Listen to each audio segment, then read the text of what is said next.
I welcome you all with the greetings. Assalamu alaikum wa rahmatullahi wa barakatuhu. May peace, mercy and blessings of Allah subhanahu wa ta'ala be upon all of you. Dear students and viewers, जिस topic पे आज हम बात करने जा रहे हैं वो है guidance services at elementary level. Elementary level पे गाइडेंस सर्विसेज को ऑर्गेनाइज करना। जैसा कि आप जानते हैं elementary level is up to 8th class. हमारे इस इंडिया में जो एलिमेंट्री लेवल होती है वो है फर्स्ट स्टैंडर्ड से 8th स्टैंडर्ड तक। तो इस लेवल में क्या इंपॉर्टेंस है गाइडेंस सर्विस को ऑर्गेनाइज करना, कुछ इंपॉर्टेंट पॉइंट्स को हम देखने की कोशिश करेंगे। तो पहला ही पॉइंट जो सबसे इंपॉर्टेंट पॉइंट इसमें है वो है होम टू स्कूल ट्रांजिशन। ये जो ट्रांजिशन होता है फ्रॉम होम टू स्कूल बहुत ही क्रूशियल, बहुत ही इंपॉर्टेंट होता है एक बच्चे की जिंदगी के लिए। तो अभी तक एक बच्चा जो होता है वो घर में होता है, अपने माँ बाप के पास होता है, सब लोग उससे बहुत ज्यादा प्यार करते हैं। एक जब अपने वो बच्चा अपने पेरेंट्स के पास होता है तो वो सेंटर ऑफ द सीन होता है। Centre of the scene means सब उससे प्यार करते हैं, गोद में उठाते हैं, उसको देख के स्माइल करते हैं, उसके लिए गिफ्ट्स लाते हैं, जिसको हम कश्मीरी में कहते हैं ना वो खान माजर सान छो आसान से पालन में पोसना आमुतन।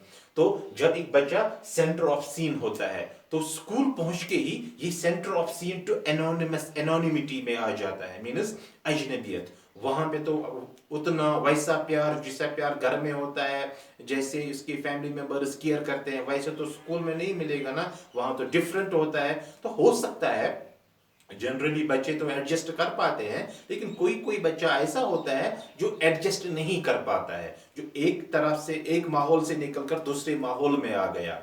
एक माहौल जिसमें बहुत ज्यादा केयर उसके लिए किया जाता है वो सेंटर ऑफ द सीन होता है, और दूसरा माहौल एट अ टाइम उसको ऐसा मिलता है जहाँ पे सैकड़ों बच्चे ऐसे हैं, जैसे वो बच्चा है वो उन सैकड़ों बच्चों में ही जैसे खो जाता है।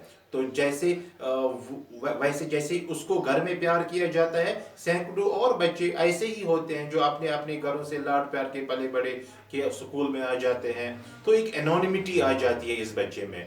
तो जनरली तो बच्चे एडजस्ट कर पाते हैं, लेकिन कोई बच्चा ऐसा होता है जो इमोशनल ब्रेकडाउन का शिकार हो सकता है वहां पर, क्योंकि यहाँ इमोशंस एक तरह के होते हैं। उसको एक वीआईपी ट्रीटमेंट मिलता है, इसको वीआईपी फील कराते हैं घर में, लेकिन बाहर जाके जब वो वीआईपी ट्रीटमेंट एकदम से खत्म हो जाता है तो हो सकता है जनरली सभी बच्चों के साथ ऐसा नहीं होता है, लेकिन कोई बच्चा ऐसा होता है वहां पे वो इमोशनल ब्रेकडाउन का शिकार हो सकता है।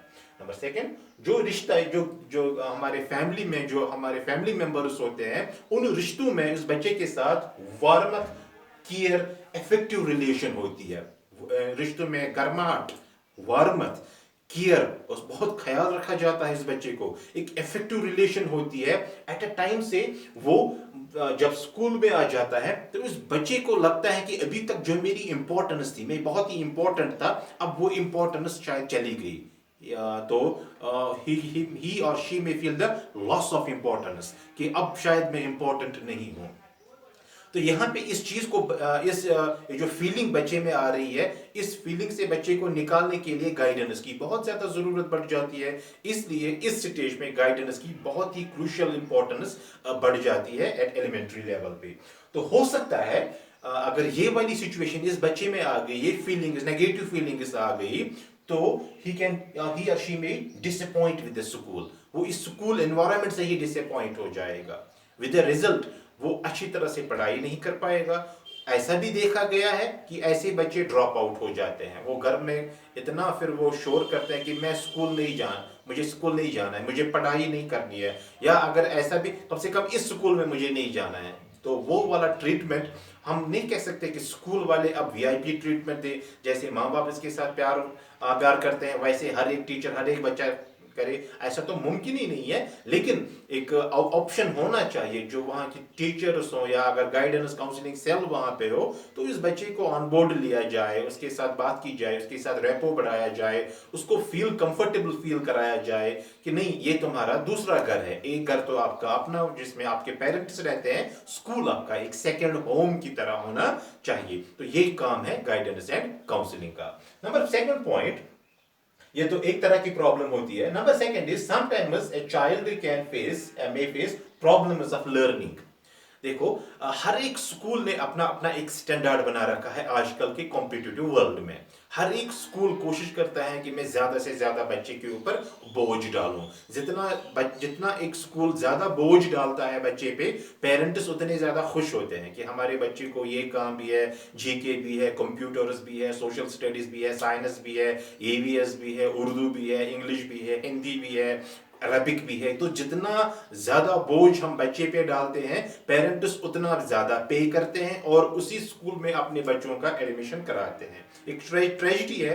पता नहीं लोग कब समझेंगे कि एक छोटा सा बच्चा होता है, उसके पास कितना कैलिबर होता है, उसके पास कितना एटीट्यूड होता है, कितना बोझ वो झेल सकता है। ये बातें समझने के लिए हमें काउंसलिंग की बहुत ज्यादा जरूरत है। तो उस स्कूल का जो करिकुलम है, क्या वो एबिलिटीज के हिसाब से, बच्चे की एबिलिटी के हिसाब से है? नहीं होता है। हम जनरली क्या देखते हैं, स्कूल्स ने अपना एक करिकुलम पहले से ही सेट किया होता है, फिर जितने भी बच्चे आने हैं इसको इस करिकुलम में फिट होना ही होना है, चाहे इस बच्चे की एबिलिटी यहां हो या टॉप पे हो। तो ये फिक्स्ड करिकुलम है। तो ऐसा होना चाहिए, जैसे बच्चे आए हैं अकॉर्डिंगली करिकुलम भी उस बच्चे की एबिलिटी के हिसाब से होना चाहिए था। That was the ideal condition, लेकिन ऐसा नहीं होता है। तो विद द रिजल्ट ऐसे कोई बच्चा जिसकी एबिलिटी कम हो या ज्यादा हो या एक तरह की नहीं हो सकता है he or she may face the learning problems। तो उस वक्त लर्निंग प्रॉब्लम्स उस बच्चे में आ जाती है और उनको दूर करने के लिए गाइडेंस एंड काउंसलिंग की इंपॉर्टेंस बहुत ज्यादा बढ़ जाती है। Number next is bullying by other students. ये एक बहुत बड़ा मसला बन जाता है, लोग इसको इतना सीरियसली नहीं लेते हैं। जैसे मैं अपनी मिसाल देता हूं, जब मेरा बेटा भी स्कूल से वापस आ जाता है तो कभी कभी रो के कहता है, पापा पापा फलानी बच्चे ने मुझे बहुत मारा, फलानी बच्चे ने मुझे ये कहा, फलानी बच्चे ने ऐसा किया। हम कहते हैं कोई नहीं, वो ऐसा होता है। हम बड़े ना अपनी विजन से देखते हैं, बच्चे हैं एक दूसरे के साथ खेलते हैं, लेकिन जो छोटा बच्चा होता है उसकी जिंदगी पे बहुत ज्यादा असर पड़ता रहता है उस एक एक्टिविटी की वजह से, इस ब्लूइंग की वजह से। अगर कोई बच्चा इस बच्चे को तंग करता है तो अगली सुबह जब ये स्कूल जाता है वो पहले से ही कांपने लग जाता है कि अब मुझे उस बच्चे को फेस करना है, अब पता नहीं क्या करने वाला। तो एक इमोशनल ब्रेकडाउन हो सकता है। तो जितनी प्रॉब्लम ये हमें ट्रिवियल लगती है, आसान लगती है, लेकिन ये इतनी ही खतरनाक किस्म की प्रॉब्लम है। तो इस चीज को हमें बहुत ज्यादा सीरियसली समझना है।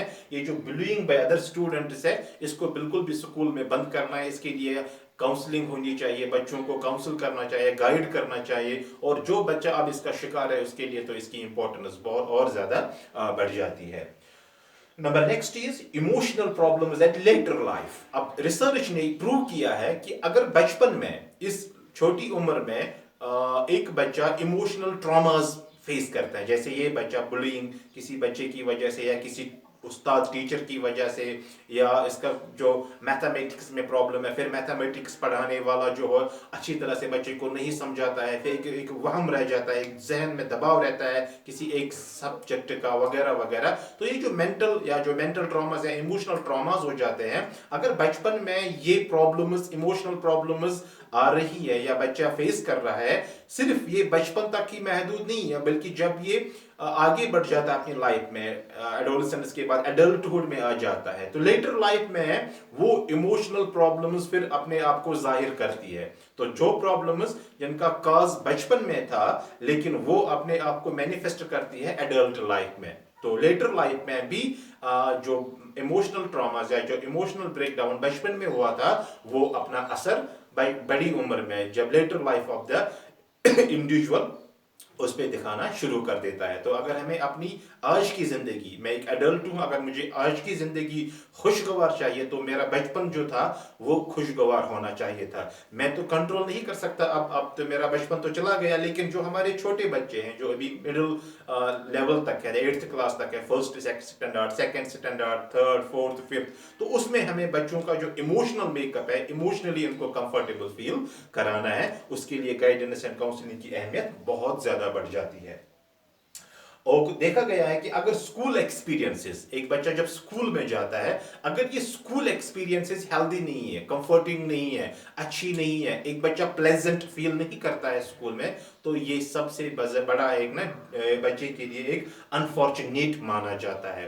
अनफॉर्चुनेट बदकिस्मती की बात है कि एक बच्चा स्कूल में ये कंफर्ट या प्लेजेंट फील नहीं कर पाता है, बिकॉज इसके बहुत ज़्यादा इफेक्ट्स ऐसे होते हैं जिससे बच्चा उस वक्त की एजुकेशन पर भी असर पड़ सकता है, उसकी सेहत पर भी असर पड़ सकता है, और जो उसकी आने वाली ज़िंदगी है उस पर भी बहुत ज़्यादा असर पड़ सकता है। तो ये तो थे कुछ इंपॉर्टेंट पॉइंट्स जो हमें समझने थे कि गाइडेंस की कितनी बड़ी बड़ी अहमियत है, कहाँ पे, मिडिल एलिमेंट्री लेवल पे जो बच्चों की बहुत ज़्यादा अहमियत है।